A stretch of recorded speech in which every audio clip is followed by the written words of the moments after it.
नमस्कार and welcome to another episode of फिनोस्कोप। तो आज हम लोग डिस्कस करने वाले हैं प्रधानमंत्री जीवन ज्योति बीमा योजना के ऊपर। इस वीडियो में हम जानेंगे कि स्कीम का एलिजिबिलिटी क्राइटेरिया क्या है, यानी कौन कौन लोग इस स्कीम का लाभ उठा पाएंगे। क्योंकि ये एक बीमा योजना है तो इस बीमा योजना का प्रीमियम क्या होगा, पेमेंट मोड क्या होगा, रिस्क कवरेज क्या होगा और बहुत सारी बातें। तो वीडियो इंटरेस्टिंग होने वाला है, तो इसलिए आप लोगों से रिक्वेस्ट है कि आप लोग वीडियो एंड तक देखें और चैनल पर नए हैं तो मेरा चैनल फिनोस्कोप सब्सक्राइब कीजिए। तो चलिए लेट्स स्टार्ट। तो दोस्तों, ये जो योजना है तो इस योजना को बजट 2015 में लॉन्च किया गया था। इंडियन गवर्नमेंट ने इसको बजट 2015 में लॉन्च किया था और ये 1 जून 2015 से इसका इफेक्ट हुआ था। तो क्योंकि ये एक इंश्योरेंस योजना है यानी कि बीमा योजना है, तो इससे सभी सेविंग्स बैंक अकाउंट होल्डर्स जो है उनको एक कवरेज दिया जाता है। 2 लाख रुपए तक का कवरेज मिलता है। अगर किसी भी सेविंग्स बैंक अकाउंट होल्डर का दुर्भाग्यवश मृत्यु हो जाती है तो उस सिचुएशन में अगर वो इस योजना का हिस्सा बनते हैं तो उनके फैमिली को 2 लाख रुपए मिल जाएगा। तो चलिए जान लेते हैं इस योजना का एलिजिबिलिटी क्राइटेरिया क्या है। तो चलिए देख लेते हैं स्कीम का एलिजिबिलिटी क्राइटेरिया क्या क्या है। तो देखिए, सबसे पहला पॉइंट, जो कोई भी व्यक्ति जिनका एज 18 से 50 साल के भीतर है और उनके नाम पे अगर एक सेविंग्स बैंक अकाउंट है तो वो लोग इस स्कीम का लाभ उठा सकते हैं। अब देखिए, हो सकता है एक व्यक्ति के नाम पे एक से ज़्यादा सेविंग्स बैंक अकाउंट हो, लेकिन सिर्फ एक ही बैंक अकाउंट के थ्रू आप इस योजना का लाभ उठा सकते हैं। मल्टीपल बैंक अकाउंट के थ्रू आप इस योजना का लाभ नहीं उठा सकते हैं।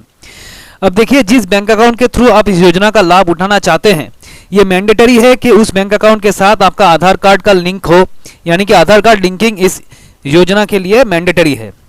उसके बाद देखिए, जो भी इस योजना का लाभ उठाना चाहते हैं उन लोगों को एक डिक्लेरेशन फॉर्म देना पड़ेगा कि उन लोगों का हेल्थ गुड हेल्थ है, यानी कि वो लोग कोई भी क्रिटिकल इलनेस से सफ़र नहीं कर रहे हैं, उन लोगों का कोई क्रिटिकल इलनेस नहीं है। ये डिक्लेरेशन उन लोगों को इस योजना के फॉर्म फिलअप के टाइम देना पड़ेगा।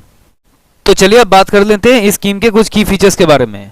तो देखिए, सबसे पहला पॉइंट, इस स्कीम में जो कवरेज दिया जाता है, जो पॉलिसी कवरेज दिया जाता है वो 1 साल के लिए दिया जाता है।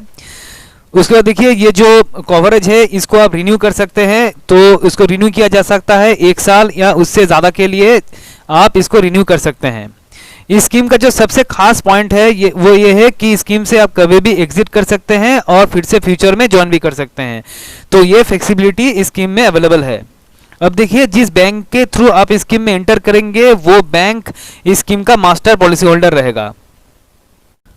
चलिए अब बात कर देते हैं इस स्कीम के बेनिफिट्स के बारे में। तो जैसे मैंने पहले ही कहा कि इस स्कीम के थ्रू आपको 2 लाख रुपए तक का कवरेज मिल जाता है, यानी कि जो भी सेविंग्स बैंक अकाउंट होल्डर रहेंगे और जो लोग इस स्कीम में एंटर करेंगे उन लोगों को 2 लाख रुपए तक का कवरेज मिल जाता है। यानी कि उनका अगर पॉलिसी होल्डर का अगर दुर्भाग्यवश डेथ हो जाता है तो उस सिचुएशन में उनके फैमिली को 2 लाख रुपए मिल जाएगा। तो चलिए अब बात कर लेते हैं स्कीम के एनरोलमेंट प्रोसीड्योर के बारे में। तो देखिए, इस स्कीम में आप अपने आप को एनरोल 2 तरीके से कर सकते हैं। पहला तरीका ये है, आप किसी भी इंश्योरेंस कंपनी के थ्रू इस स्कीम में अपने आप को एनरोल कर सकते हैं। कोई भी पब्लिक इंश्योरेंस कंपनी जैसे कि LIC, इसके थ्रू आप अपने आप को इस स्कीम में एनरोल कर सकते हैं। दूसरा तरीका ये है, जिस बैंक में आपका खाता है, जिस बैंक में आपका सेविंग्स बैंक अकाउंट है, उस बैंक के साथ जिस भी इंश्योरेंस कंपनी का टाई अप है उसके थ्रू आप इस स्कीम में अपने आप को एनरोल कर सकते हैं। अब देखिए, अपना आपका जो बैंक रहेगा वो बैंक एक लिस्ट कर देगा जिसके साथ उसका टाई अप रहेगा। जिस भी इंश्योरेंस कंपनी के साथ उसका टाई अप रहेगा वो एक लिस्ट बना देगा और उस कंपनी के थ्रू आप इस स्कीम में एनरोल कर सकते हैं। तो चलिए अब बात कर लेते हैं इस पॉलिसी के प्रीमियम के बारे में। तो देखिए, ये जो इंश्योरेंस पॉलिसी है ये सरकार द्वारा लॉन्च किया गया था। ये बहुत ही सस्ता इंश्योरेंस पॉलिसी है। ये सरकार द्वारा लॉन्च किया गया था ताकि जो लोग इंश्योरेंस पॉलिसी का लाभ नहीं उठा सकते हैं, क्योंकि हाई प्रीमियम के लिए जो लोग अफोर्ड नहीं कर सकते हैं, उन लोगों के लिए ये स्कीम सरकार द्वारा लॉन्च किया गया था। तो ये जो पॉलिसी है इसका जो प्रीमियम है बहुत ही सस्ता है, सिर्फ 330 रुपये पर एनम, यानी कि हर साल 330 रुपये प्रीमियम देके आप इस पॉलिसी का इंश्योरेंस पॉलिसी का लाभ उठा सकते हैं। ये जो प्रीमियम है ये आपके सेविंग्स बैंक अकाउंट जो रहेगा उस सेविंग्स बैंक अकाउंट से ऑटो डेबिट कर दिया जाएगा, यानी कि ऑटोमेटिकली उस सेविंग्स बैंक अकाउंट से डेबिट कर दिया जाएगा। और यहाँ पे ध्यान दीजिएगा, ये जो प्रीमियम है ये आपको 31 मई हर साल 31 मई से पहले ऑन और बिफोर 31 मई हर साल आपको ये प्रीमियम का पेमेंट कर देना होगा।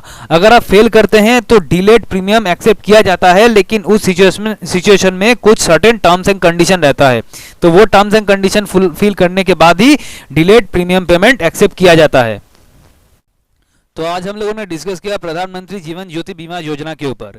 हम लोगों ने इस स्कीम का एलिजिबिलिटी क्राइटेरिया देखा, इस स्कीम का की फीचर्स देखा और इस स्कीम का जो प्रीमियम है उसके बारे में भी डिटेल डिस्कशन किया। तो उम्मीद है आप लोगों को वीडियो पसंद आया होगा। तो अगर आप लोगों को ये वीडियो पसंद आए तो आप लोग मेरा चैनल फिनोस्कोप लाइक शेयर और सब्सक्राइब कीजिए। तो मिलते हैं एक नए टॉपिक में, नए वीडियो में। तब तक के लिए खुश रहिए, सेफ रहिए। Thank you.